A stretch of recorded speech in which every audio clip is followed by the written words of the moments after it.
चलो next question पे आगे बढ़ते हैं।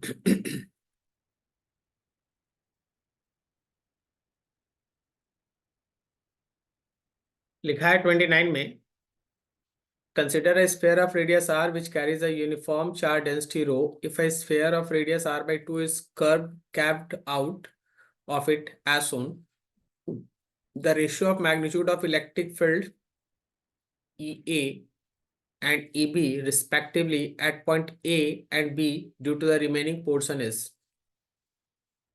बहुत बढ़िया क्वेश्चन है, ठीक है, थोड़ा ध्यान देके। सबसे पहले हम आपको ये बताना चाहते हैं कि किसी सॉलिड स्फीयर के लिए पहले कुछ डिस्कशन। मान लो जैसे ये हमारे पास एक सॉलिड स्फीयर है जिसका रेडियस है r, और सॉलिड स्फीयर है जिसका चार्ज डेंसिटी है रो। तो यहाँ पे अगर हम लोग अंदर में कोई एक पॉइंट लेते हैं तो वहां पे जो फील्ड इंटेंसिटी एग्जिस्ट करता है वो होता है रो r बाई 3 एप्सिलॉन नॉट। अगर आप सरफेस पे लेते हैं तो रो कैपिटल R हो जाएगा 3 एप्सिलॉन नॉट, और बाहर के किसी पॉइंट पे अगर आप लेते हैं तो यहाँ का फील्ड इंटेंसिटी होता है 1/4 पाई एप्सिलॉन नॉट, जिसको आप क्यू कहते हैं। साथ में चार्ज लेना पड़ेगा और जो डिस्टेंस है उसके स्क्वायर से ऐसे डिवाइड करना होगा। ये हम लोग सॉलिड स्फीयर में फील्ड इंटेंसिटी के अंदर डिस्कस करके रखे हैं। अब आप देखिए, जब आप ए पॉइंट पे बात करते हैं, एट ए, एक एक करके बात करते हैं। एट पॉइंट ए, ध्यान रखना ए पॉइंट पे इलेक्ट्रिक फील्ड दो कारण से। एक इलेक्ट्रिक फील्ड हम पोर्शन का नाम देते हैं, हम इसको 1 कह दिए हैं और इसको 2 कह दिए, ओके। एक इलेक्ट्रिक फील्ड 1 के कारण और दूसरा इलेक्ट्रिक फील्ड 2 के कारण। भाई 1 के लिए तो पॉइंट अंदर है, सेंटर पे है, सॉलिड स्फीयर है लेकिन सेंटर पे है, तो उसका तो फील्ड इंटेंसिटी 0 होगा। केवल 2 के कारण होगा, तो 2 के कारण कितना होगा, रो इंटू 2 का रेडियस कितना है, r/2 बाई 3 एप्सिलॉन नॉट, और ये वैल्यू आ जा रहा है रो r/6 epsilon not. A point पे जो फील्ड इंटेंसिटी है वो है रो r/6 एप्सिलॉन नॉट, और ये केवल अंदर वाला जो पोर्शन है उसके कारण है। अब आइए बी पे इलेक्ट्रिक फील्ड निकालने के लिए। बी पे इलेक्ट्रिक फील्ड एट बी, अगर आप बी पे इलेक्ट्रिक फील्ड निकालेंगे ना, तो 1 के कारण जो भी इलेक्ट्रिक फील्ड होगा उसमें आपको 2 के इलेक्ट्रिक फील्ड को माइनस करना पड़ेगा। माइनस इसलिए क्योंकि ये पोर्शन तो आप कट करके हटा दिए है ना, ये वहां है नहीं, इसको आप कट करके हटा चुके। ये वहां है नहीं, इसको आप कट करके हटा चुके। तो 1 का फील्ड इंटेंसिटी हो गया रो×1 का रेडियस बाई 3 एप्सिलॉन नॉट। अब इसमें से 2 का फील्ड माइनस करना है। 2 का फील्ड माइनस करने का मतलब है के लेंगे और 2 का चार्ज लेंगे, और नीचे 2 से जो डिस्टेंस है उसका स्क्वायर लेंगे। थोड़ा सा यहाँ सोच समझ के काम करना होगा। रो r/3 एप्सिलॉन नॉट माइनस के, आखिर 2 का चार्ज आप कैसे निकालेंगे, तो चार्ज डेंसिटी को 2 का जो वॉल्यूम है 4/3 पाई, 2 का जो रेडियस है r/2 का क्यूब से मल्टीप्लाई करेंगे, ये 2 का चार्ज आएगा। और 2 के सेंटर से इस बी पॉइंट तक का दूरी कितना है, तो गौर करो r/2 प्लस r है, r/2 प्लस r का स्क्वायर है। इसी में थोड़ा कॉम्प्लिकेशन है, थोड़ा ध्यान रखिएगा इस पे, अगर कहीं गलत लगे तो ध्यान रखिएगा। This is rho r/3 epsilon not minus के रो×4 पाई/3, यहाँ r³ बाई 8 है, और नीचे है अपना 3r/2 का स्क्वायर करेंगे तो 9r² बाई 4,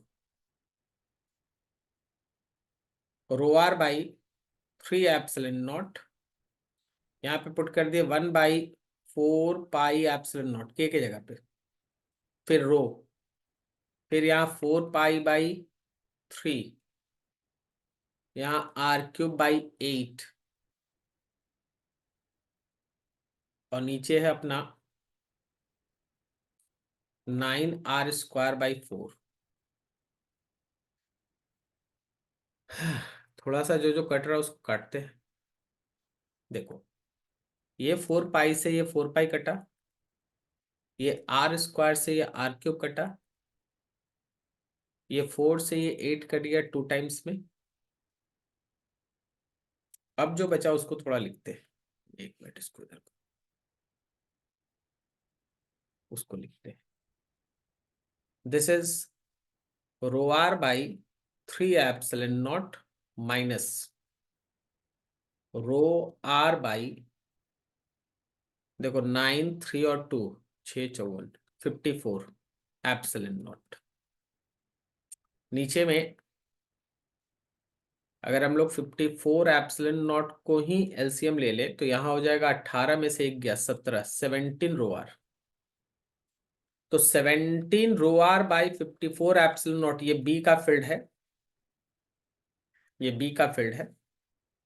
और जो हमारे ए पे फील्ड है वो है ρr/6 ε0। क्वेश्चन में क्या करना है, तुमको इन दोनों का रेशियो फाइंड आउट करना है। क्वेश्चन में तुमको ए का फील्ड डिवाइडेड बाय बी का फील्ड, इन दोनों का रेशियो फाइंड आउट करना है। तो ए का है ρr/6 ε0।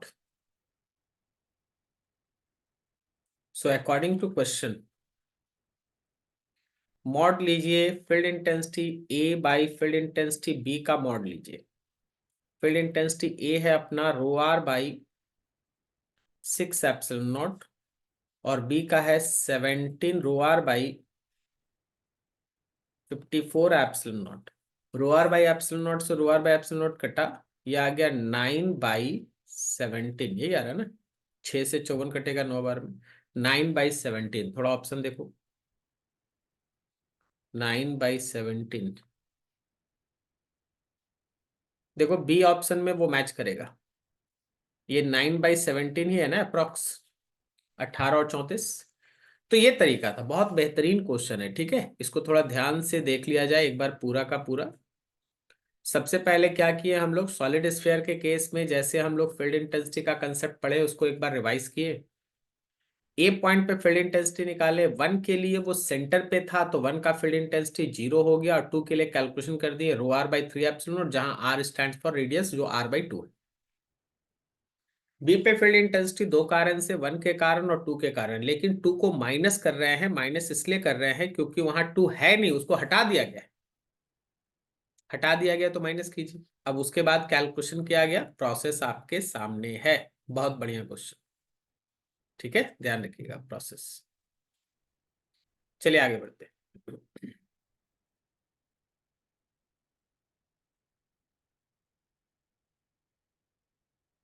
क्वेश्चन नंबर 30 में लिखा है, an electric dipole of moment P I cap minus 3 J cap plus 2 K cap into 10 power minus 29 coulomb meter is at the origin. Electric field due to this dipole at position this. देखिए आपका dipole moment दिया गया है, I cap minus 3 J cap plus 2 K cap और साथ में एक 10⁻⁻29 से मल्टीप्लाई है कूलम मीटर। जिस पोजीशन पे आपको फील्ड इंटेंसिटी बताना है वहां है I cap plus 3 J cap plus 5 K cap, ये है आपका। ठीक है, ये बन गया। अब आपसे पूछा जा रहा है, अब आपसे इसमें पूछा जा रहा है कि भाई देखो, एक पॉइंट है जहां आर और पी का डॉट प्रोडक्ट 0 है। अब आप बोलो कि आर और पी का डॉट प्रोडक्ट 0 कहां होगा। तो आर और पी का डॉट प्रोडक्ट 0 परपेंडिकुलर बाइसेक्टर पे होगा, क्योंकि पी का डायरेक्शन अलोंग द एक्सिस होगा और आर होगा इसके परपेंडिकुलर। तो अगर हम बोल रहे हैं कि आपके आर और पी का डॉट प्रोडक्ट 0 है, इसका मतलब हम लोग परपेंडिकुलर बाइसेक्टर पे बात कर रहे हैं। और परपेंडिकुलर बाइसेक्टर के ऊपर E is anti parallel with P। ये P के साथ एंटी पैरेलल होता है। तो P वेक्टर अगर i cap minus 3j cap plus 2k cap है तो E वेक्टर का डायरेक्शन होना चाहिए, डायरेक्शन एंटी पैरेलल, कॉफिशिएंट्स उल्टा, 3j कैप और माइनस 2k कैप। मतलब x कॉफिशिएंट होगा minus i cap, y coefficient plus हो जाएगा और z कॉफिशिएंट फिर से माइनस हो जाएगा। हम इसका एंटी पैरेलल बना रहे, P का एंटी पैरेलल। P अगर i cap minus 3j cap plus 2k cap है तो इसका एंटी पैरेलल डायरेक्शन है I का minus i cap, minus 3j cap का प्लस 3j कैप और 2k कैप का माइनस 2k कैप। तो कौन सा आंसर? मेरे हिसाब से बी आंसर इज देयर। ठीक है, समझते जाइएगा। हाँ? आगे next.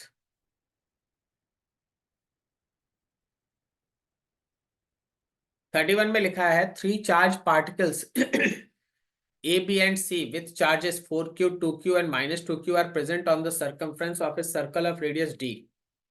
The charge particles A, C, and center O of the circle formed an equilateral triangle as shown in figure. Electric field at O along x-axis is.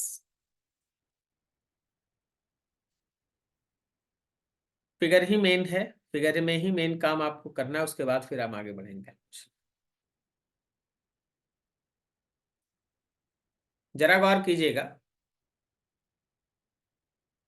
Figure में। हाँ, ये colour ठीक दिखेगा शायद। जरा गौर करना,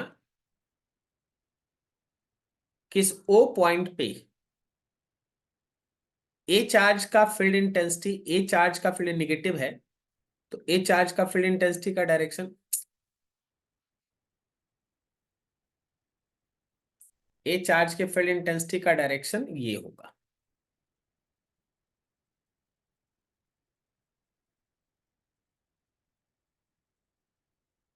ए चार्ज का फील्ड इंटेंसिटी इस डायरेक्शन में होगा, नेगेटिव है ना, ये ए होगा। सी भी नेगेटिव है तो सी का फील्ड इंटेंसिटी इस डायरेक्शन में होगा, सी का फील्ड इंटेंसिटी इस डायरेक्शन में होगा। और बी पॉजिटिव है तो बी का भी फील्ड इंटेंसिटी सी की तरफ होगा, बी का भी फील्ड इंटेंसिटी सी की तरफ होगा। सही है। अपना काम ये है कि हमको इस पी पॉइंट ओ पॉइंट पे इन तीनों के फील्ड इंटेंसिटी का वैल्यू अलग अलग वेक्टर फॉर्म में निकाल के उसका फाइनली सम करना है। तो जो हमारा फील्ड इंटेंसिटी ए चार्ज के कारण आ रहा है वो है के क्यू बाई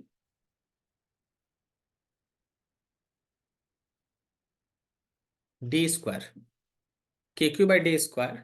अब हम इसका कंपोनेंट तोड़ेंगे तो इसका एक्स कंपोनेंट 30 डिग्री एंगल को ध्यान में रखें, 30 डिग्री एंगल को ध्यान में रखें। इसका एक्स कंपोनेंट होगा cos 30 आई कैप और इसका वाई कंपोनेंट होगा sin 30 जे कैप। ठीक है, ये इसका वेक्टर फॉर्म है, फील्ड इंटेंसिटी ऑफ ए। इसी तरह अगर आप फील्ड इंटेंसिटी बी चार्ज का लिखना चाहते हैं तो चार्ज और डिस्टेंस को ध्यान में रख के ओ के लिए वो हो जाएगा के into 2q by distance D का स्क्वायर।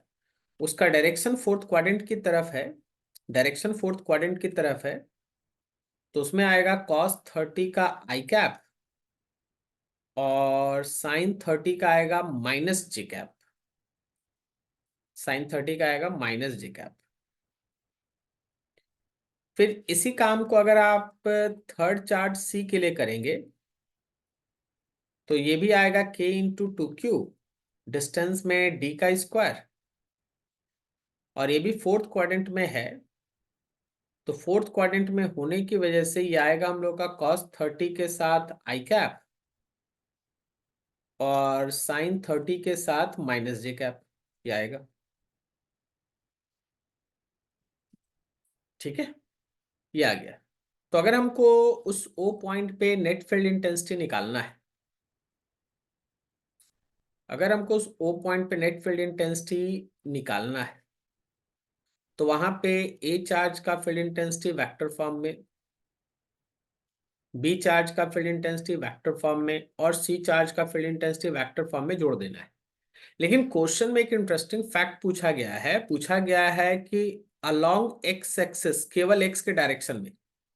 तो अगर क्वेश्चन के हिसाब से तुम इसका ई नेट अलोंग एक्स लिखना चाहो ना, तो केवल आई कैप कंपोनेंट को जोड़ दो, केवल आई कैप को।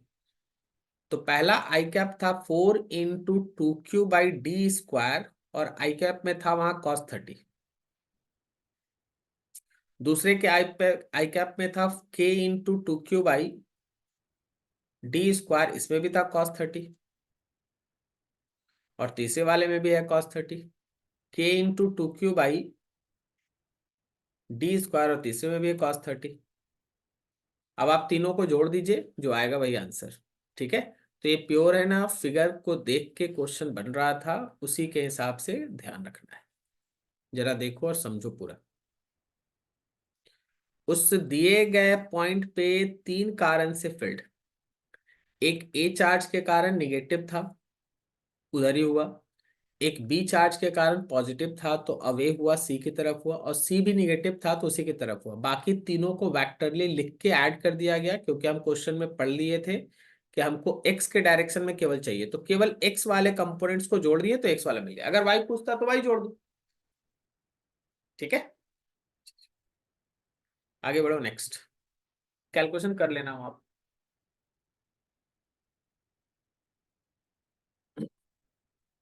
लिखा है two infinite planes each with uniform surface charge density plus sigma are kept in such a way that the angle between them is 30 degree. The electric field in the regions shown between them is given by.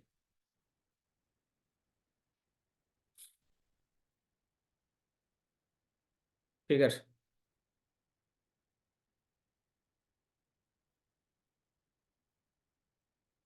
Imagine इसको हम 1 seat कह देते हैं, इसको 2 कह देते हैं। ठीक है, 1 का फील्ड इंटेंसिटी 1 के पैरेलल होगा, सॉरी 1 के परपेंडिकुलर, कुछ इस तरीके से।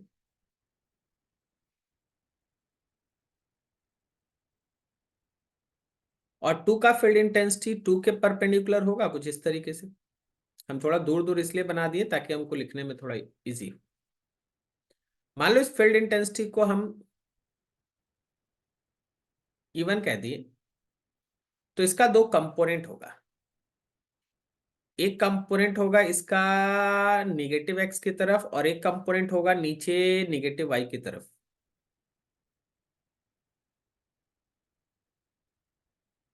ये एंगल अगर 30 है, तो ये एंगल कितना होगा भाई? ये एंगल 30 होगा, ये एंगल होगा 30। तो ई का 30 होगा ना, देख लेते एक बार भाई। ये 30, तो ये 30, 30,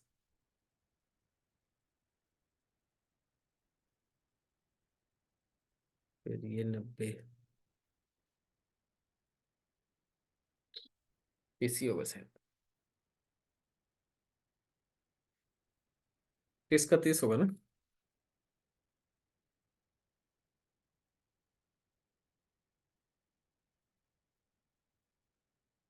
छोटा छोटा चीज में है ना, कभी ज्यादा देर लग जाता है।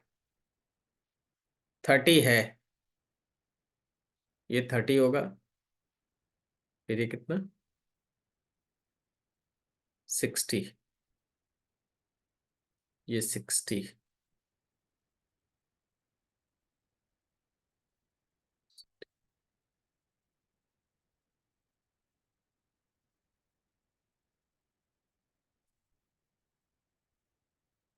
चलो 30 मान लेते हैं।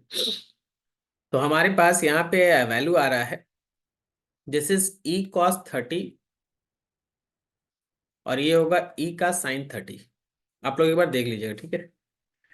E का cos 30, E का sin 30, क्लियर है। अब हम जब ये दोनों ई फील्ड को लिखेंगे, तो मेरा जो ई फील्ड आएगा ये वेक्टर फॉर्म में आया पहला वाला। इसी तरह ये दूसरा जब तुम लिखोगे, ये दूसरा वाला फील्ड लिखोगे, ये तो प्योरली जे की तरफ है, जे की तरफ है। तो अब आपको ध्यान देना होगा कि मेरा पहला फील्ड और दूसरा फील्ड हम लिखेंगे कैसे। थोड़ा सा इसको छोटा करते हैं, ध्यान से।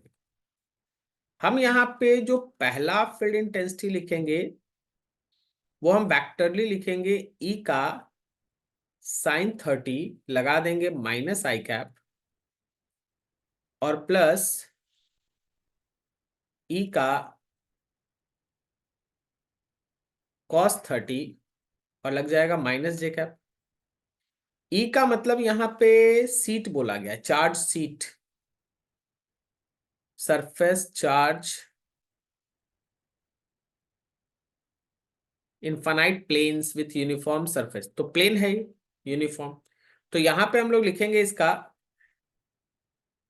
प्लेन है। तो sigma by 2 epsilon not, sin 30 का वैल्यू हो गया हम लोगों का 1/2, sin 30 का वैल्यू हो गया अपना 1/2। यहां लगा माइनस आई कैप और plus sigma by 2 epsilon not, cos 30 हो गया अपना √3/2 और यहां लग गया माइनस जे कैप। ये मेरा पहला का फील्ड इंटेंसिटी। इसी तरह हम लोग दूसरे का फील्ड इंटेंसिटी लिखेंगे, वो तो पॉजिटिव जेड की तरफ है। तो सिग्मा बाई 2 एप्सिलॉन नॉट और यहां लग गया जे कैप। तो अगर आप उसको नेट फील्ड इंटेंसिटी कैलकुलेट करना चाहते हैं तो दोनों सीट का जो अपना अपना फील्ड इंटेंसिटी बना है उसका वेक्टर सम कीजिए। दोनों सीट का जो अपना अपना फील्ड इंटेंसिटी बना है उसका वेक्टर सम कीजिए, तो आपको नेट फील्ड इंटेंसिटी मिल जाएगा। ठीक है, वेक्टर सम कर लेना। हाँ, यहाँ पे बस देखो, यहाँ पे आई कैप और जे कैप नहीं लिखा हुआ है। तो आंसर का बात करें, सॉल्यूशन का बात करें, यहाँ पे जे कैप के जगह पर वाई कैप लिखा हुआ है, जे कैप के जगह पर। और जहां एक्स कैप लिखा हुआ उसका मतलब आई कैप। आंसर मैच कर लेना, हो जाएगा। ठीक है, चलो बढ़िया, आगे बढ़ते हैं, आगे बढ़ते हैं, आगे बढ़ते हैं। बड़ा बड़ा क्वेश्चन है सब।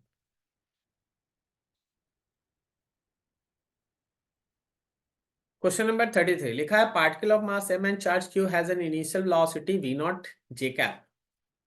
मतलब उसका इनिशियल वेलोसिटी है v नॉट, डायरेक्शन है j कैप।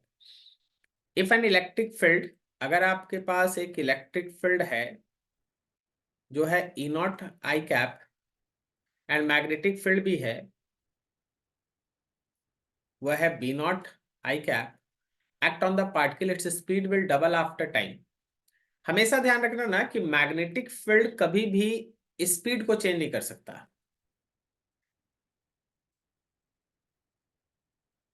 मैग्नेटिक फील्ड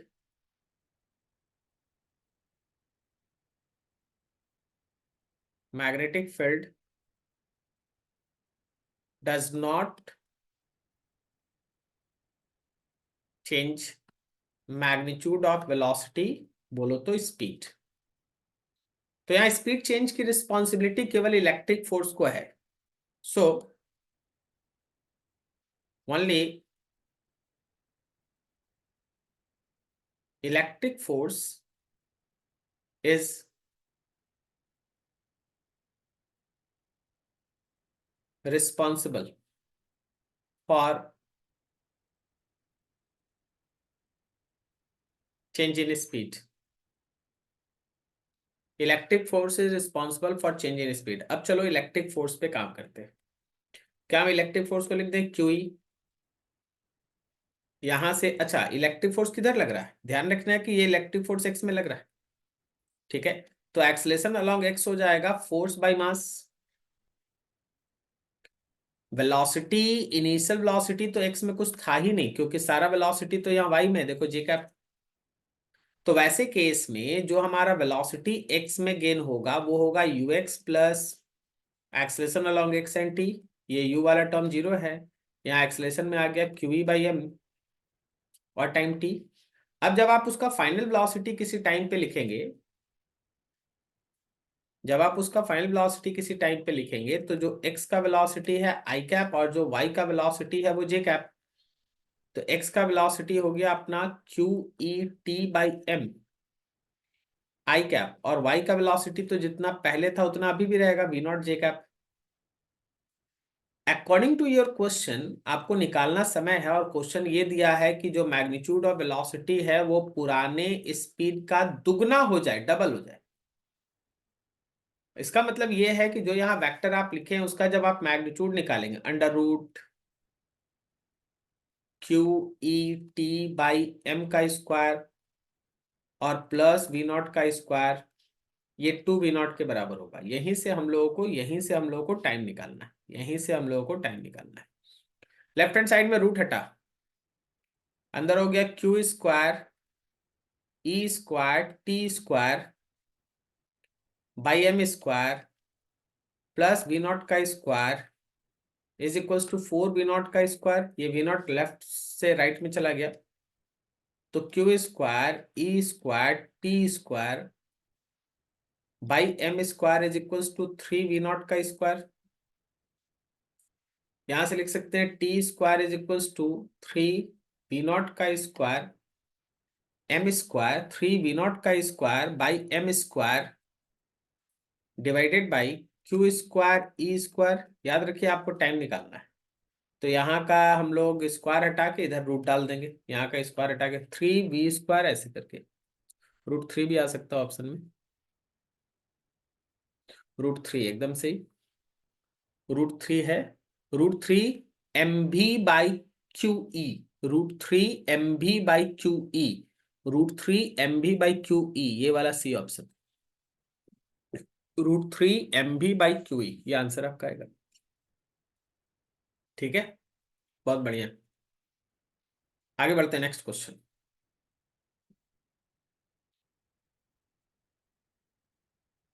लिखा if a charge q is placed at the center of a closed hemispherical non-conducting surface, the total flux passing through the flat surface should be। केवल flat पूछा है।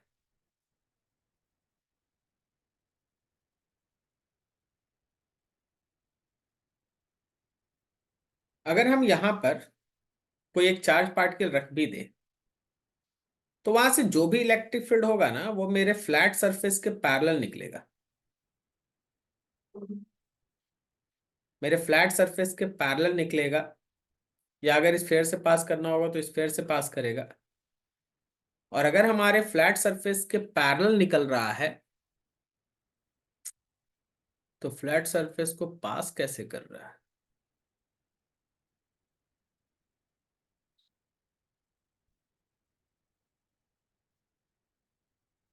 देखिए मेरा तो answer 0 आ रहा है, यहाँ कोई ऑप्शन ही में नहीं है, क्योंकि फ्लैट सरफेस के पैरेलल हो जा रहा है सारा फील्ड।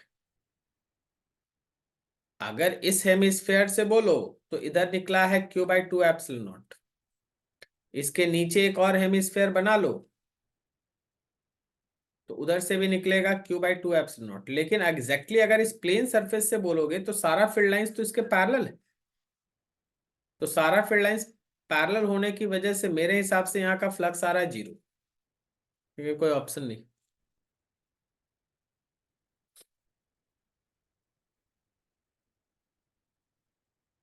एक बार चेक कर लीजिएगा, ठीक है आप लोग थोड़ा, क्वेश्चन बैंक है तो हर जगह अवेलेबल होगा ही, आप देख लीजिए।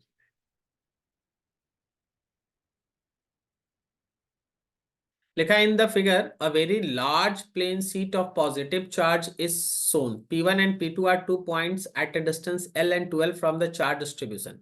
If sigma is the surface charge density, then the magnitude of electric field E1 and E2 at the point P1 and P2 respectively। ध्यान रखिएगा कि वेरी लार्ज प्लेन शीट है, वेरी लार्ज प्लेन शीट है, तो sheet का जो field intensity होता है that field intensity is equals to σ/2 ε0। और अगर बोला जाए तो ये कांस्टेंट है, ये डिस्टेंस के साथ वैरी नहीं करता, ये डिस्टेंस के साथ ऐसा नहीं कि ये L है और ये 2L है तो ये फील्ड वैरी कर जाएगा, ऐसा नहीं होता। तो मेरे हिसाब से दोनों जगह P1 और P2 दोनों जगह फील्ड इंटेंसिटी इक्वल होगा, क्योंकि ये डिस्टेंस पे डिपेंड नहीं करता, और दोनों का वैल्यू होगा σ/2 ε0। सिग्मा बाई 2 एप्सिलॉन नॉट, इतना होगा फील्ड इंटेंसिटी।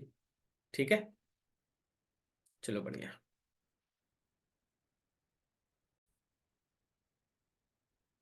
चलो नेक्स्ट क्वेश्चन।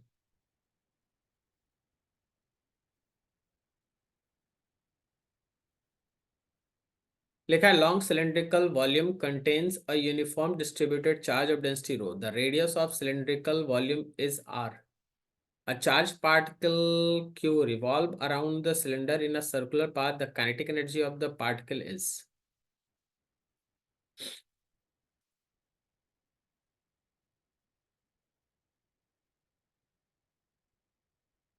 मान लीजिए ये आपके पास एक लॉन्ग सिलेंडर है,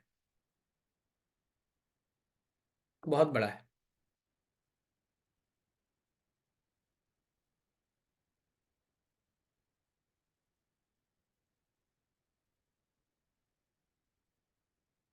ऐसा एक लॉन्ग सिलेंडर, इसके अंदर चार्ज डिस्ट्रीब्यूटेड है, इसके अंदर एक तरह से चार्ज डिस्ट्रीब्यूटेड है।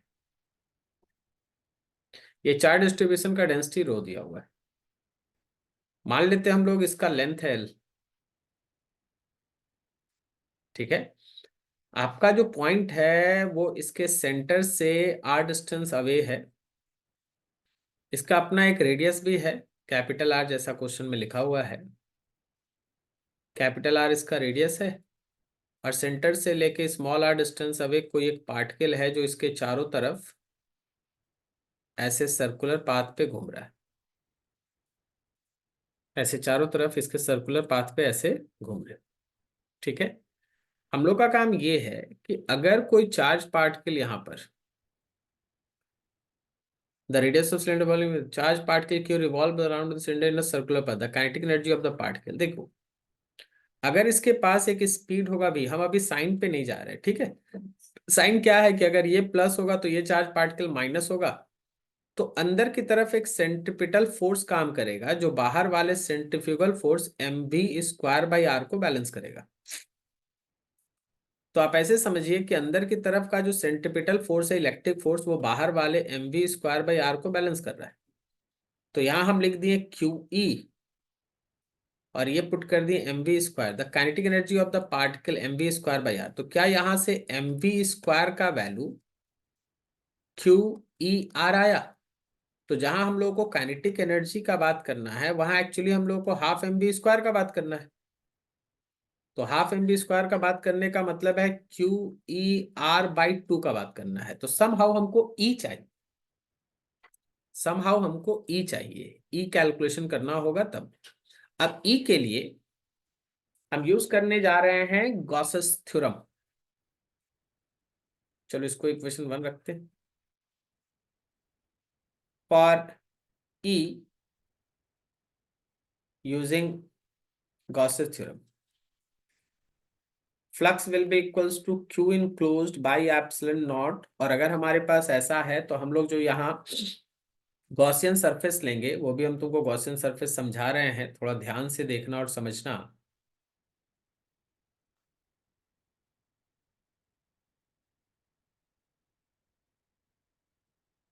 रुको अभी, गॉसियन सरफेस हम इस तरह का एक सिलेंड्रिकल गॉसियन सरफेस ले रहे हैं। इस सिलेंड्रिकल गॉसियन सरफेस का अपना एक लेंथ है एल, इसका रेडियस वही है जो हमारे चार्ज पार्टिकल का रेडियस था आर, क्योंकि हमको फील्ड वही चाहिए। यहाँ पे 3 फेज बनता है। एक होता है ये प्लेन फेज जहां एरिया वेक्टर और फील्ड परपेंडिकुलर है, तो इससे रिलेटेड फ्लक्स का वैल्यू 0 होगा। नीचे भी हमारा एरिया वेक्टर और फील्ड इंटेंसिटी का वैल्यू परपेंडिकुलर है, तो यहाँ भी फ्लक्स का वैल्यू 0 होगा। लेकिन इस कर्व फेस पे अगर तुम बात करोगे तो एरिया वेक्टर और फील्ड इंटेंसिटी का डायरेक्शन सेम। तो इस फ्लक्स के कैलकुलेशन में आपको ई का एरिया के साथ सरफेस इंटीग्रल लेना है, और राइट हैंड साइड में Q enclose by epsilon not. यहाँ पे इसको आप 3 भाग में कर दीजिए। ई डॉट डी ए आप एक बार प्लेन फेस के लिए लिखेंगे, फिर आप ई डॉट डी ए दूसरे प्लेन फेस के लिए लिखिएगा, फिर आप E dot D A curve surface के लिए लिखिएगा, और ये तीनों ऐड करके होगा Q enclosed by epsilon not. सही है। तो प्लेन फेस का ई डॉट डी ए 0 है, दूसरे प्लेन फेस का ई डॉट डी ए 0 है, तीसरे में आएगा E dot curve surface area. Curve surface area है 2 पाई r into L. Q enclosed कितना है? तो क्यू इनक्लोज्ड है रो इंटू उसी सिलेंडर का वॉल्यूम जो हमारे इस पोर्शन के अंदर है, मतलब ये वाला यहां से यहां तक का पोर्शन, यही पोर्शन तुमको लेना है। तो rho into pi r square into l. ठीक है, rho into pi r square into l, और नीचे एप्सिलॉन नॉट। गौर से देखो, गौर से देखो और समझो। तो एल से एल कटा, पाई से पाई कटा, और तुम्हारे ई का वैल्यू हो गया rho r square by 2 epsilon naught small r. ये ई है, rho r square by 2 epsilon naught into small r. इसको इक्वेशन 1 में यूज कीजिए। फ्रॉम इक्वेशन 1, वहां काइनेटिक एनर्जी कितना था? वहां काइनेटिक एनर्जी था क्यू ई आर बाई 2। यही था ना, देख लो एक बार, क्यू ई आर बाई 2। अभी आप ई का डाटा पुट कीजिए। दिस इज क्यू, ई के जगह पे rho r square by 2 epsilon naught r into r, और नीचे एक और 2। ये आर से आर कटा, and the value is q rho r square by 4 epsilon not. Q rho r square by 4 epsilon not. Q rho r square, q rho r square by 4 epsilon not, that A option is there. Q rho r square by 4 epsilon not. बहुत बढ़िया question, ध्यान रखना, बहुत अच्छा। तो इसको line by line देख के अच्छे से कंप्लीट कीजिएगा। और क्वेश्चंस थोड़ा टिपिकल है भाई, सब जेई का क्वेश्चन। 37 लिखा, cube is placed inside an electric field E equals to 150 y square J cap. The side of the cube is 0.5 meter and is placed in the field as shown in figure. The charge inside the cube is। मेरे field का direction देखो, और हम जो figure बना रहे हैं, हम जो फिगर कंप्लीट कर रहे हैं तुम्हारे सामने, उसको जरा देखना और समझना। इस क्यूब के लिए हम कुछ फेसेस का नाम लिख रहे हैं। 1 है ऊपर वाला फेस, 2 है राइट वाला फेस, 3 है नीचे वाला फेस, 4 है लेफ्ट वाला फेस, 5 है फ्रंट वाला फेस, और 6 है पीछे वाला फेस। आपके ई का डायरेक्शन है जे कैप। गौर कीजिएगा ध्यान से, हम जो बोलेंगे यहाँ समझिएगा, बहुत सारा आंसर यहीं खत्म हो जाएगा। तो ई का डायरेक्शन है जे कैप। अब अगर हम 4 फेस का नाम ले, 1 2 3 4 5 6, तो केवल 1 और 3 के साथ इसका फ्लक्स आएगा। मतलब फ्लक्स 1 में कुछ आएगा, 0 नहीं आएगा, और फ्लक्स 3 में कुछ आएगा, मे बी 0 आए या नहीं आए, हम देखते हैं कैलकुलेशन। लेकिन 2 4 5 6 से, 2 से, 4 से, 5 से, और 6 से ये फ्लक्स तो 0 ही आएगा। कारण ये है कि इन सब का जो एरिया वेक्टर है वो मेरे ई के साथ परपेंडिकुलर है। समझे? तो 2 4 5 6 का एरिया वेक्टर ई के साथ परपेंडिकुलर होने की वजह से इनका फ्लक्स 0 है। अगर इनका फ्लक्स 0 है तो फिर क्या करें? तो पहले आप 1 और 3 का फ्लक्स निकालें, सबको जोड़ के टोटल फ्लक्स निकाले, और फिर उसको Q enclose by epsilon not से इक्वेट करके क्यू निकाले। अब आपका कैलकुलेशन धीरे धीरे प्रोसेस करता है। सबसे पहले अगर आप 3 फेज का फ्लक्स निकालते हैं तो उसका एरिया वेक्टर नीचे की तरफ है। देखिए 3 फेज का एरिया वेक्टर नीचे की तरफ है, लेकिन फील्ड तो ऊपर की तरफ है। एरिया वेक्टर नीचे की तरफ है, लेकिन फील्ड का डायरेक्शन तो ऊपर की तरफ है। तो ये फ्लक्स आएगा माइनस ई ए। अब आपको वहां पे ई लिखना है भाई, नीचे वाले फेस के लिए, इस फेस के लिए वाई कोऑर्डिनेट तो जीरो है, तो यहाँ इलेक्ट्रिक फील्ड जीरो हो गया, तो एरिया रहने से भी फ्लक्स नहीं है, तो थर्ड फेज से रिलेटेड फ्लक्स का वैल्यू जीरो है।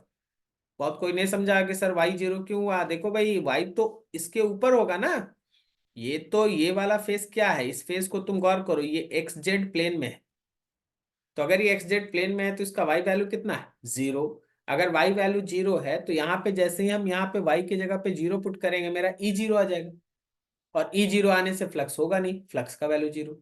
अब आ जाओ फर्स्ट वाले फेस से फ्लक्स, ऊपर वाला फेस, ऊपर वाले फेस का एरिया वेक्टर भी ऊपर है और फील्ड इंटेंसिटी भी ऊपर है, तो जो भी होगा वो होगा प्लस ई ए। ऊपर वाले फेस के लिए अगर इस क्यूब का एज लेंथ है, कुछ देखते हैं कहीं कुछ दिया हुआ, एज लेंथ है 0.5 मीटर, हम ए लिख देते हैं, स्मॉल ए। तो ऊपर वाले फेस के लिए क्या इसका वाई कोऑर्डिनेट इसके एज लेंथ के बराबर है, चलो एल लिख देते। तो ये वाई कोऑर्डिनेट अगर एल है तो मेरा फील्ड इंटेंसिटी होगा सबसे पहले, यहाँ रुक जाओ इसको थोड़ा छोटा कर दे, बार बार वाई स्क्वायर को ध्यान में रखो, पहले इसका फील्ड इंटेंसिटी होगा 150 इंटू वाई कोऑर्डिनेट का square which is L square, और एरिया तो है ही हम लोगों का एल स्क्वायर, तो ये वैल्यू आ गया 150 इंटू एल पे पावर 4। ठीक है, अब अगर हम इस पूरे क्यूब से रिलेटेड टोटल फ्लक्स लिखें, फाइनेट लिखें, तो फाइनेट का सीधा कंसेप्ट है कि जितना भी फेसेस है सभी से रिलेटेड फ्लक्स को आप ऐड कर दें, सभी से रिलेटेड फ्लक्स को आप ऐड कर दें। जब आप सबको ऐड करेंगे तो सब पांच को, तो इसमें जीरो है, खाली एक पे बच गया 150 एल पे power 4। According to your Gauss's theorem, क्या हम लोग इस फाइनेट को, फ्लक्स नेट को हम लोग ऐसे लिख सकते हैं, Q enclosed by epsilon not, तो आपको यहां से क्यू इनक्लोज्ड का वैल्यू मिल जाएगा विच इज इक्वल्स टू जो भी आपका नेट फ्लक्स आया है ना, उसको मल्टीप्लाइड विथ एप्सिलॉन नॉट, और ये कैलकुलेशन आपको देगा 150 एल पे power 4 multiplied with epsilon not, ये हो गया 150। Length of the cube 0.5 metre दिया है, उस पे पावर 4, और एप्सिलॉन नॉट का वैल्यू कितना होता है, एप्सिलॉन नॉट का वैल्यू होता है हम लोग का 4 पाई, सीधा 8.85, एप्सिलॉन नॉट का वैल्यू है अपना 8.85 इंटू 10⁻⁻12। आराम से सॉल्व कर लो, जो आएगा वही आंसर। ठीक है, तो ये है तुम्हारा फ्लक्स से रिलेटेड डिस्कशन, बहुत बढ़िया क्वेश्चन। ठीक है, ऐसा क्वेश्चन वैसे एचसीबी में और बैचेस के अंदर भी कराया गया है, तो अगर आपको ध्यान होगा तो वहां से डायरेक्ट भी आप बना सकते हैं। बस वहां हम जो क्वेश्चन दिए थे उसमें एक्स एक्सिस के अलॉन्ग में क्वेश्चन था, यहाँ वाई लिखा है। Two identical electric dipoles A and B having their dipole moments P1 and P2 respectively are placed on a plane with their center at O as shown in figure. At point C on the axis of dipole, at point C on the axis of dipole, the resultant electric field makes an angle 37 with the x-axis. With the axis, मतलब axis है. The ratio of dipole moment. Figure में आइए, figure figure ही आपको बहुत कुछ answer दे देगा। देखिए, एक डायपोल मोमेंट है P1 है,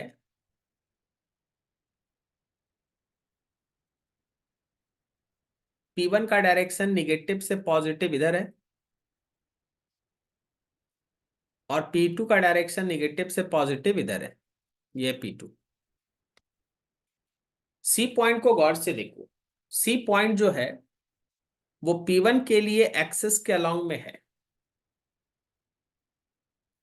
सी पॉइंट क्या है, P1 के लिए एक्सिस के अलोंग में है। डन, तो एक्सिस के अलोंग में जो हमारा P1 का डायरेक्शन है, P1 का डायरेक्शन है, उसी डायरेक्शन में फील्ड होगा, और ये कितना होगा, 2 kp बाई डिस्टेंस का क्यूब। और जो हमारा सी पॉइंट है वो P2 के लिए इक्वेटोरियल पॉइंट पे है, तो जो भी हमारे P2 का डायरेक्शन है फील्ड उसके अपोजिट में होगा, और ये E2 होगा KP/d³।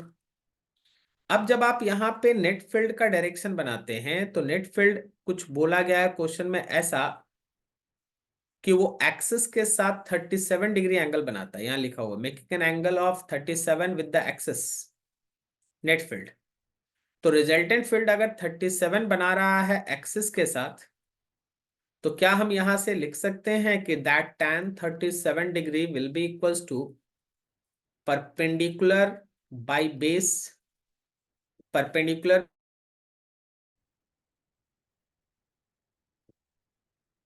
चलो देखते हैं फिर से।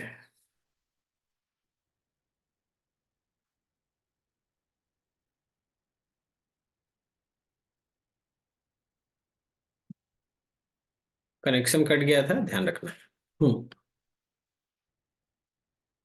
तो यहाँ पे E2 कितना लिखेंगे हम लोग? यहाँ पे E2 का वैल्यू लिख दिए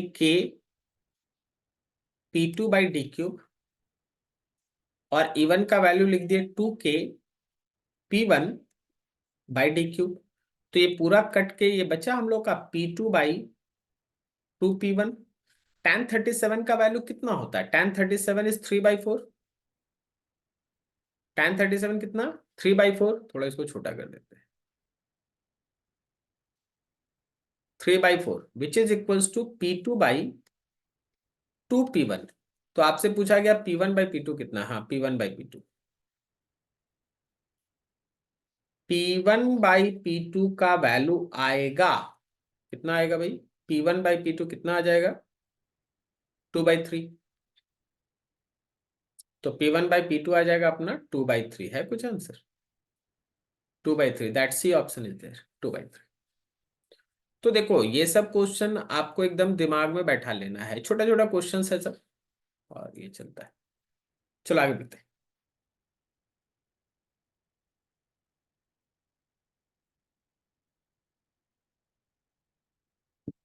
39 में लिखा है two identical electric point dipoles have dipole moment P1 and P2 and are held on the x-axis at a distance a from each other. When released, they moves along x-axis with the direction of their dipole moments remaining unchanged. If the mass of the each dipole is m, their speed when they are infinitely far apart is, that is based on conservation of energy. आपको conservation of energy सोचना होगा।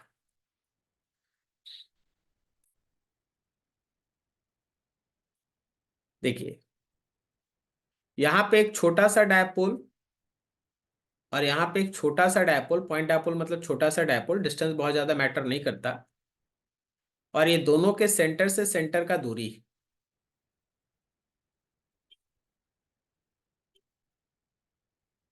ये जो मेरा dipole है P1 है, ये हम लोग P_i लिखा हुआ है, इसका सेंटर मान लो यहाँ, और ये डायपोल मेरा P2 है जो P के साथ -i लिखा हुआ है सेंटर, और दोनों से सेंटर के बीच का दूरी a है।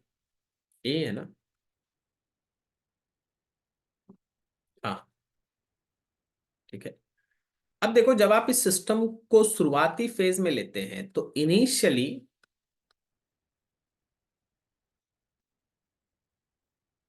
दिस सिस्टम हैव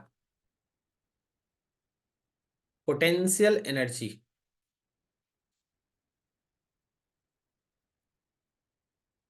तो पोटेंशियल एनर्जी डायपोल का क्या होता है? वो होता है -PE cos थीटा, या P और E के बीच का dot product PE cos theta. इसमें अगर आप डायपोल मोमेंट फर्स्ट का लीजिएगा तो फील्ड सेकंड का लीजिएगा, और दोनों डायपोल के बीच का एंगल याद रखिएगा अपोजिट है, फील्ड भी अपोजिट आएगा। तो ये माइनस साइन खत्म। अगर P1 लोगे तो फील्ड E2 का लोगे, P1 ले लो, E2 का फील्ड आएगा एक्सियल लाइन पे 2KP2। एक मिनट, 2KP2 नीचे डिस्टेंस का क्यूब तो मेरा पोटेंशियल एनर्जी इस सिस्टम का इनिशियल पोटेंशियल एनर्जी आया 2k P1 P2, 2k P1 P2, नीचे है a का क्यूब, a का क्यूब, ये पोटेंशियल एनर्जी। ठीक है, अगर ये पोटेंशियल एनर्जी, तो फिर हम लोग यहाँ पे फाइनल क्या है सिस्टम में, फाइनली क्या है, फाइनल याद रखिएगा, system have final have kinetic energy. Kinetic energy में दोनों डायपोल अगर सेम मास का है तो सेम स्पीड गेन करेगा, तो सिस्टम का final kinetic energy half m b square करके एम वी स्क्वायर हो जाएगा। अब आप यूज करें conservation of energy, using conservation of energy, energy initial is equals to energy final. Energy initial था 2k P1 P2, नीचे है a का क्यूब और यहां है एम वी स्क्वायर। आपको स्पीड निकालना था, then v will be equals to under root 2k P1 P2 by a cube into m. आराम से k के जगह पे 1/4 पाई एप्सिलॉन नॉट पुट कर लो, सॉल्व कर दो, आंसर आ गया। ठीक है, तो ये तरीका है, आराम से देख लीजिएगा, ऊपर कुछ ना कुछ मैच कर ही जाएगा अच्छे से। P1 और P2 दोनों P है, क्लियर, बहुत बढ़िया। तो पहले हम लोग सिस्टम का पोटेंशियल एनर्जी लिखे, फिर उसको काइनेटिक के साथ इक्वेट कर दिए। पोटेंशियल एनर्जी लिखने में जो कंसेप्ट लगा उसको भी ध्यान रखा जाए। लिखा, in finding the electric field using Gauss's law the formula E equals to Q enclosed by epsilon not A is applicable. In the formula, epsilon naught is permittivity of free space, A is the area of the Gaussian surface, and Q enclosed is the charge enclosed by the Gaussian surface. This equation can be used in which of the following situation? Only when the Gaussian surface is an equipotential surface. Only when the Gaussian surface is an equipotential surface and E is constant on the surface. Only when E is constant for any choice of Gaussian surface. देखिए, आप जो Gauss's theorem application में लाते हैं वो इसीलिए लाते हैं ताकि आप एक टिपिकल मैथमेटिक्स को हटा के उसके जगह एक सिंपल इंटीग्रेशन से काम कर सकें। उसके लिए नेसेसरी कंडीशन ये होता है कि जो गॉसियन सरफेस आप चुनते हैं चार्ज को इनक्लोज करने के लिए, उसको इस तरह से सेलेक्ट किया जाए कि उसके हर जगह पर फील्ड जो है वो सरफेस के परपेंडिकुलर हो। इसका मतलब ये एक इक्विपोटेंशियल सरफेस हो, और फील्ड का वैल्यू गॉसियन सरफेस के ऊपर हर जगह एक जैसा हो, मतलब फील्ड कांस्टेंट हो। तो सिलेक्शन ऑफ गॉसियन सरफेस इस तरीके से किया जाता है, चुना जाता है, जैसे पॉइंट चार्ज में स्फीयर, लाइन चार्ज में सिलेंडर। इसका कारण क्या है?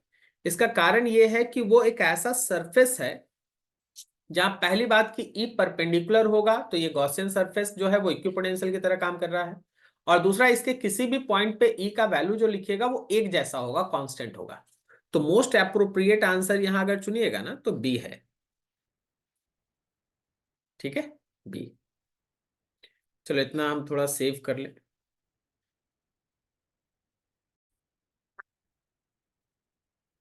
चलो आगे बढ़ते। 25 में लिखा है, a uniform metallic wire has a resistance of 18 ohm and is bent into an equilateral triangle when the resistance between any two vertices of the triangle. खुद से बनाओ, एक ट्रायंगल बना लो और उसके बाद तीनों ब्रांच के अंदर रेजिस्टेंस को डिवाइड करो, फिर सीरीज पैरेलल थोड़ा सोचो। Two sources of equal EMF are connected in series. This combination is connected to an external resistance R. The internal resistance of the two sources are R1 and R2. R1 बड़ा है.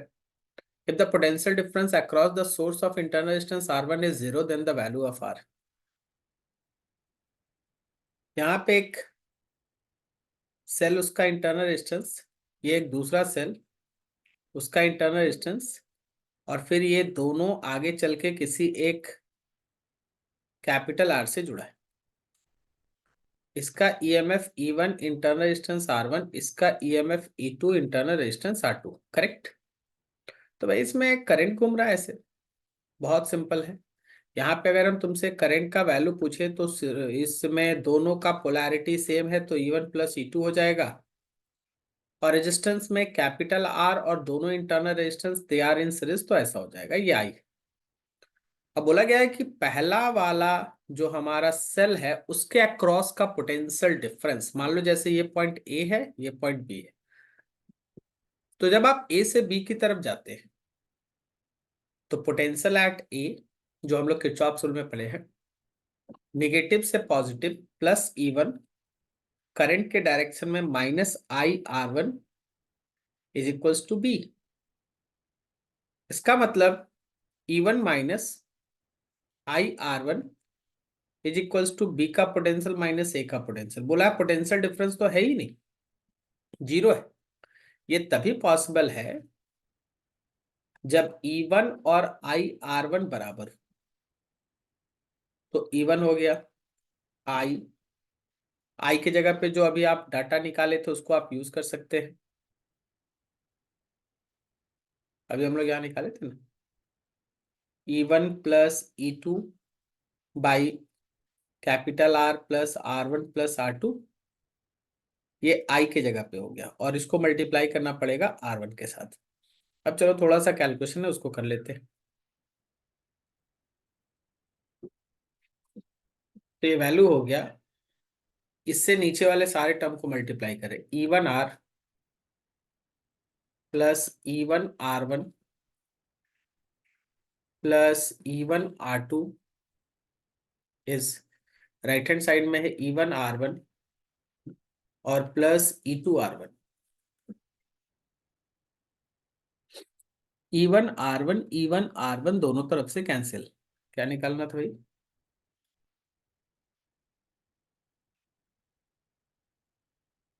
Capital R का value निकालना था, capital R चाहिए। Then E1 into capital R is equals to E2R1 minus E1R2। Therefore R is equals to, इसमें E1 से divide कर लो, E2 by E1 into R1 और माइनस R2। अब इसी में एडजस्ट करके अपना आंसर लिख लो, ये तुम्हारा आंसर हो गया।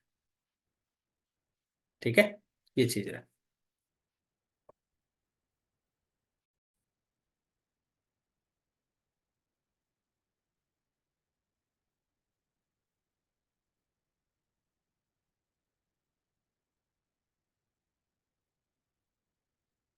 क्वेश्चन नंबर 27 लिखा है, the combination of two identical cells whether connected in series or parallel combination provides the same current through an external resistance of 2 ohm, the value of internal resistance of each cell। देखिए है हमारे पास दो identical cell, दो identical sales है। तो जब series में होगा दो आइडेंटिकल सेल तो हमारा E इक्विवेलेंट होगा 2E और R इक्विवेलेंट, इंटरनल रेजिस्टेंस का इक्विवेलेंट होगा 2R। तो ऐसे केस में जो हमारे पास इन दोनों के केस में अगर एक एक्सटर्नल रेजिस्टेंस भी कंसीडर कर लें तो करंट का वैल्यू होगा EMF by 2R plus R। ठीक है, अब अगर यही दो आइडेंटिकल सेल्स पैरेलल में होगा तो मेरा E इक्विवेलेंट होगा E, क्योंकि अगर E और E पैरेलल में होगा तो इक्विवेलेंट E होगा, और जो मेरा R इक्विवेलेंट होगा वो R/2 होगा। अब इसको ध्यान में रख के अगर आप करंट का वैल्यू लिखते हैं तो ईएमएफ में E हो गया और यहाँ पे R/2 प्लस R हो गया।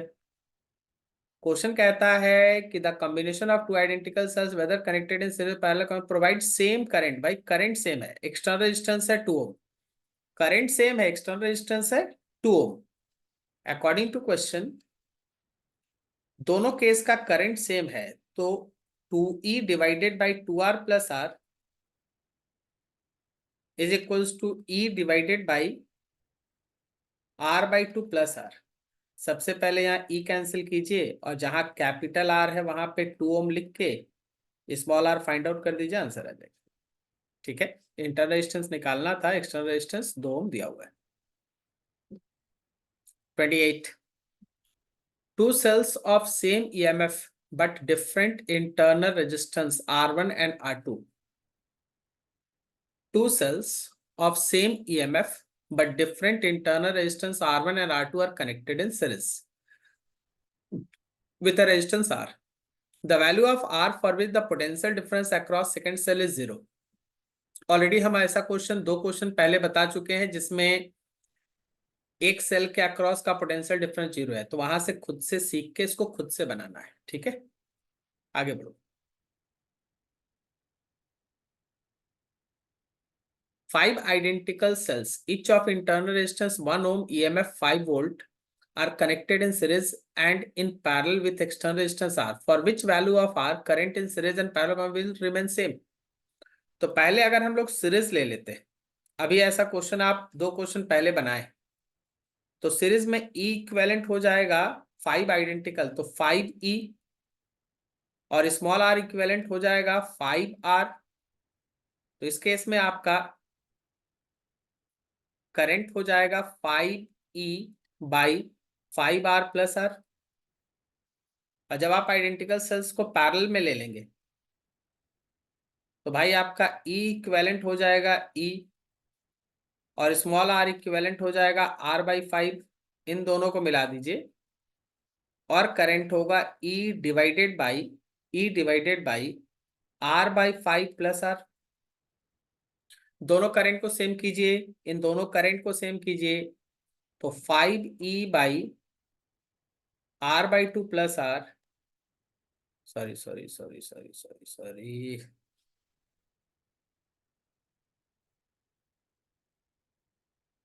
5R plus R is equals to E divided by R by 5 plus R। आराम से पुट करके देखो, E तो कट ही गया तुम्हारा। यहाँ पे दिखा है for what value of R। ठीक है, इंटरनल रेजिस्टेंस स्मॉल r दिया हुआ है, ये स्मॉल r दिया हुआ है, करंट विल बी सेम। समझ गए? तो कैपिटल R का वैल्यू आपको फाइंड आउट करना है, स्मॉल r की जगह 1 ओम लिख लो। पिछले क्वेश्चन में क्या था कि स्मॉल r मालूम था, पिछले क्वेश्चन में क्या था, कैपिटल R मालूम था, स्मॉल r निकालना था। इस क्वेश्चन में क्या है, स्मॉल r मालूम है, कैपिटल R निकालना है। 30 लिखा in the circuit given in the figure, current in different branches and the value of one resistor are same.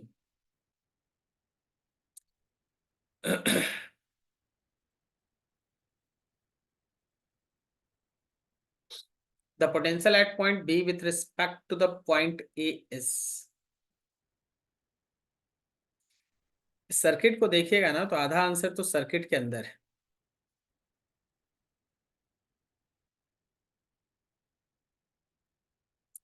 देखिए यहां से कोई करंट निकला होगा जिसमें से 1 एम्पियर इधर है और 1 एम्पियर मिलके इसमें 2 एम्पियर है, तो 2 एम्पियर तभी होगा जब यहाँ पे करंट इधर जाए 1 एम्पियर और इधर भी करंट हो 1 एम्पियर। सही है, 1 एम्पियर 1 एम्पियर, तभी आप बोल सकते हैं। तब फिर इधर से 1 एम्पियर और इधर से आने वाला 1 एम्पियर, ये दोनों मिलके फिर वापस इसमें कितना चला जाएगा, 2 एम्पियर, 2 एम्पियर इंटर। तो इस ब्रांच का करंट आपको मिल गया 2 एम्पियर। अब आपको ए और बी के बीच का पोटेंशियल डिफरेंस बताना है, यही ना, the potential at point B with respect to potential at O. With respect to potential at O है ना, according to question, with respect to potential at A के बारे में बात है ना, तो ए को 0 पोटेंशियल मान लेते। चलिए भाई ये 0 वोल्ट मान लेते। अब हम इस रास्ते से चलेंगे, इस डॉटेड लाइन को समझना, इधर से जाएंगे फिर यहां जाएंगे और फिर ऐसे करके हम लोग है ना बी तक पहुंच जाएंगे। ठीक है, यूजिंग यूजिंग यूजिंग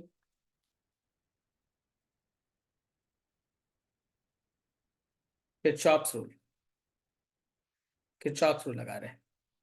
तो ए पॉइंट का पोटेंशियल, फिर देखो निगेटिव से पॉजिटिव पे गए तो +1 वोल्ट, यहाँ देखो करंट के अपोजिट डायरेक्शन में गए -IR, फिर यहाँ देखो पॉजिटिव से नेगेटिव पे गए -2 volt is equals to B पहुंच गए। तो ए का पोटेंशियल 0 लेना है, यहाँ 1 रहेगा, यहाँ 2 रहेगा, यहाँ 2 रहेगा, इज इक्वल्स टू बी। तो क्या मेरे बी का वैल्यू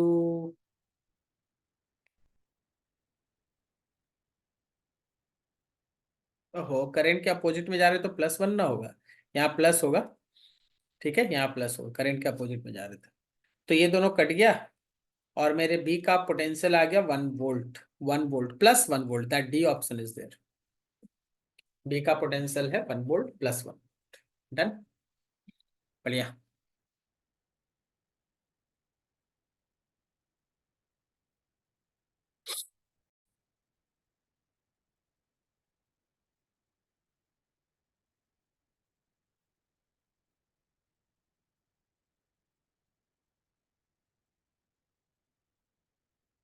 क्वेश्चन नंबर 27 लिखा है the combination of two identical cells whether connected in series or parallel combination provides the same current through an external resistance of 2 ohm, the value of internal resistance of each cell।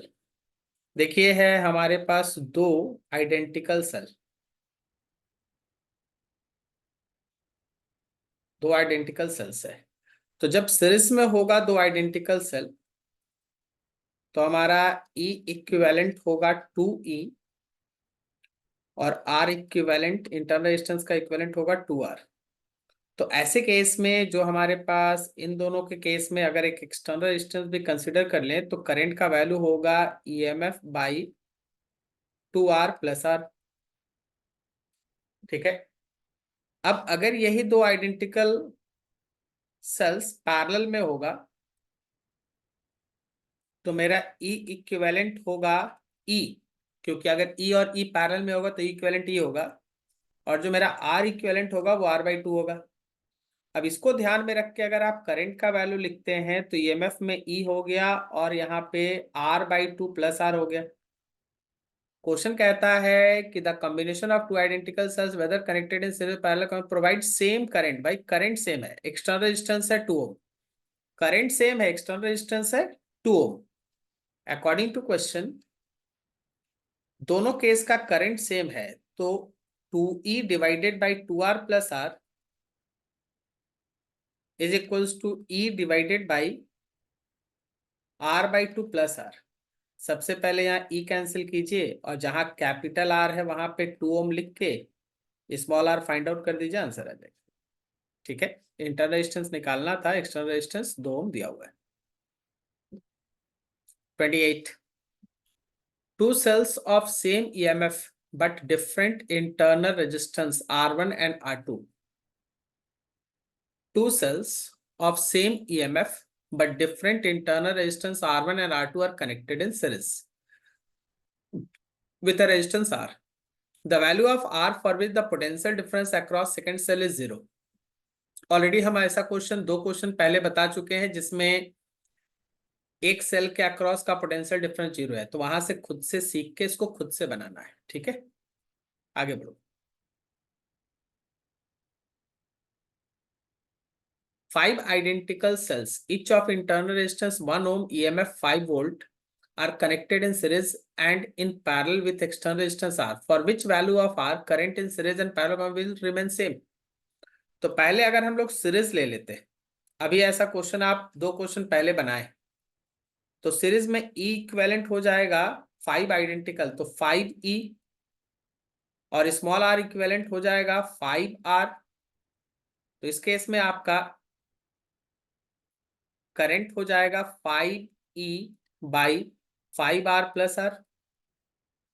और जब आप identical sales को parallel में ले लेंगे तो भाई आपका E इक्विवेलेंट हो जाएगा E और स्मॉल r इक्विवेलेंट हो जाएगा R/5। इन दोनों को मिला दीजिए और करंट होगा E डिवाइडेड बाई R/5+R। दोनों करंट को सेम कीजिए, इन दोनों करंट को सेम कीजिए, तो 5E/R/2+R, सॉरी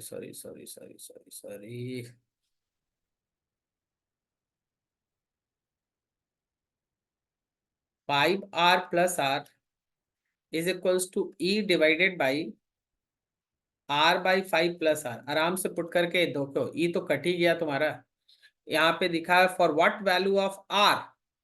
ठीक है, इंटरनल रेजिस्टेंस स्मॉल r दिया हुआ है, ये स्मॉल r दिया हुआ है, करंट विल बी सेम।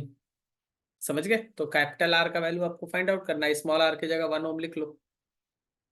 पिछले क्वेश्चन में क्या था कि स्मॉल आर मालूम था, पिछले क्वेश्चन में क्या था, कैपिटल आर मालूम था, स्मॉल आर निकालना था। इस क्वेश्चन में क्या है, स्मॉल आर मालूम है, कैपिटल आर निकालना है। 30 लिखा in the circuit given in the figure, current in different branches and the value of one resistor are same.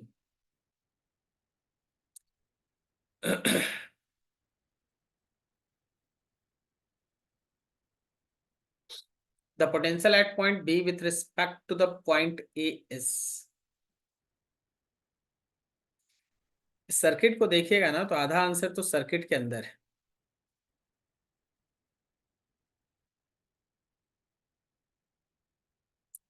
देखिए यहां से कोई करंट निकला होगा जिसमें से 1 एम्पियर इधर है और 1 एम्पियर मिलके इसमें 2 एम्पियर है। तो 2 एम्पियर तभी होगा जब यहाँ पे करंट इधर जाए 1 एम्पियर और इधर भी करंट हो 1 एम्पियर। सही है, 1 एम्पियर 1 एम्पियर, तभी आप बोल सकते हैं। तब फिर इधर से 1 एम्पियर और इधर से आने वाला 1 एम्पियर, ये दोनों मिलके फिर वापस इसमें कितना चला जाएगा, 2 एम्पियर, 2 एम्पियर इंटर। तो इस ब्रांच का करंट आपको मिल गया 2 एम्पियर। अब आपको ए और बी के बीच का पोटेंशियल डिफरेंस बताना है, यही ना, the potential at point B with respect to potential at O. With respect to potential at O है ना, according to question, with respect to potential at A के बारे में बात है ना, तो ए को 0 पोटेंशियल मान लेते। चलिए भाई ये 0 वोल्ट मान लेते। अब हम इस रास्ते से चलेंगे, इस डॉटेड लाइन को समझना, इधर से जाएंगे फिर यहां जाएंगे और फिर ऐसे करके हम लोग है ना बी तक पहुंच जाएंगे। ठीक है, यूजिंग यूजिंग यूजिंग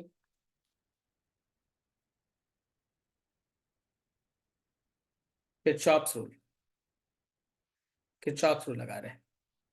तो ए पॉइंट का पोटेंशियल, फिर देखो निगेटिव से पॉजिटिव पे गए तो +1 वोल्ट, यहाँ देखो करंट के अपोजिट डायरेक्शन में गए -IR, फिर यहाँ देखो पॉजिटिव से नेगेटिव पे गए -2 volt is equals to B पहुंच गए। तो ए का पोटेंशियल 0 लेना है, यहाँ 1 रहेगा, यहाँ 2 रहेगा, यहाँ 2 रहेगा, इज इक्वल्स टू बी। तो क्या मेरे बी का वैल्यू,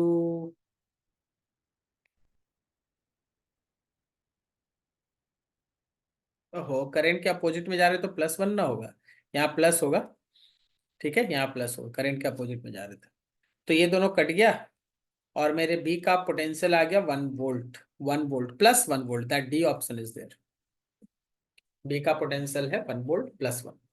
डन, बढ़िया।